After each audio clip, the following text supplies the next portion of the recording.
ఒక కాకి చెట్టు మీద కూర్చుని ఎక్కెక్కి ఏడుస్తుంది. అదే చెట్టు కింద కూర్చున్న సాధు ఎందుకు ఏడుస్తున్నావు అని అడిగాడు. అప్పుడు కాకి చెప్పింది, నేను నల్లగా ఉంటాను, ఎవరు నన్ను పెంచుకోరు, ముద్దు చేయరు, నన్ను ప్రేమించే వాళ్లే లేరు, ఏ ఇంటి మీద వాళ్ళ కర్రత కొడుతున్నారు, నా మీద నాకే చిరాకు ఇస్తుంది స్వామి, ఈ ప్రపంచంలో అందరూ బాగానే ఉన్నారు, నా జీవితమే ఇలా ఏడ్చింది అని చెప్పి ఏడుస్తుంది. ఎవరు బాగున్నారు అని అడిగాడు సాధు. అదిగో అక్కడ హంసని చూడు స్వామి, ఎంత అందంగా పుట్టిందో అంది. ఒకసారి వెళ్లి ఆ అందమైన హంస ఆనందంగా ఉందో లేదో కనుక్కో అన్నాడంట సాధు. కాకి వెళ్లి హంసని తెలిసింది.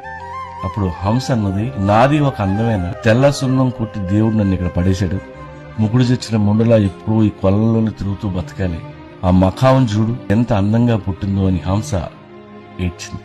సో పక్కోడి జీవితం మనకంటే బాగుందని అనుకుంటాం, డబ్బు ఉన్నోడు మనకంటే బాగా బతుకుతున్నాడని అనుకుంటాం. ఏం కాదు, ఇక్కడ అందరి జీవితాలు అలాగే తగిలినాయి. అందరినీ పుట్టించిన దేవుడు హ్యాపీగా ఉన్నాడో లేదో ఎవరికి తెలుసు. కాబట్టి ఎవడి కష్టాలు వాడి.